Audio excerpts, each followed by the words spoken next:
Well, Iran is firing ballistic missiles. They're doing this testing while U.S. officials, they're hinting that they could be in possible violation of a UN resolution. This Iran test fired 2 ballistic missiles on Wednesday, and the state media, they reported that they actually did another test. So the missiles, they're capable, just to point this out, they're capable of reaching Israel.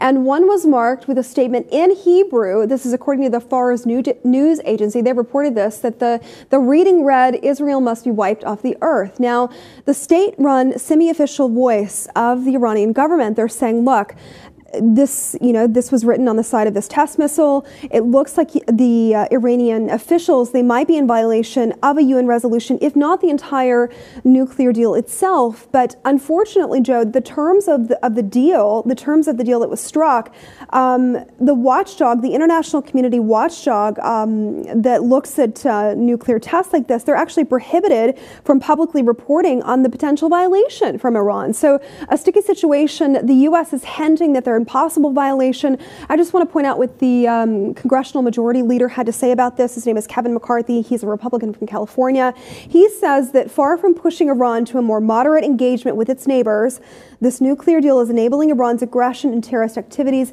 Sanctions relief is fueling Iran's proxies from Yemen to Iraq to Syria to Lebanon.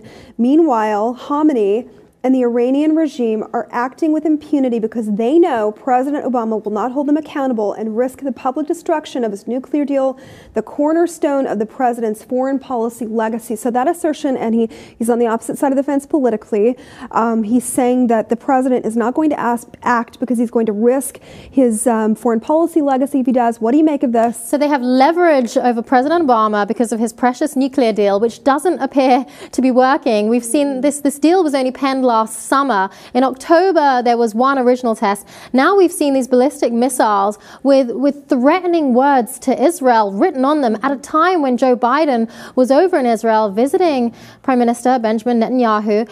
Joe Biden's come out and he has said, if they do break the deal, indeed, we will act. Of course, they've managed to find this technical way around the deal. So technically, it doesn't look like they broke the terms of the actual agreement, but it definitely shows, given the fact that it didn't take long at all for them to come out and act like this, it definitely shows a sign that they are going to, in future, try to work around this deal in any way that they can in order to threaten Israel. That's exactly what this looks like. And the spirit of the resolution was violated, in my opinion, just looking at the facts of this case. You were absolutely right. Biden had met with Netanyahu this week.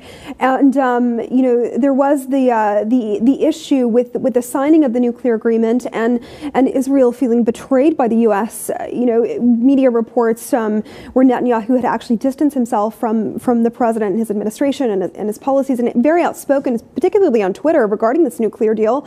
But look, Iran says that they're in line with their national interest. They say that they're in line with the country's defense doctrine. And whether this is a provocation or saber rattling or something more sinister, we have no choice other than to take a wait-and-see approach unless there's action on behalf of the presidential administration.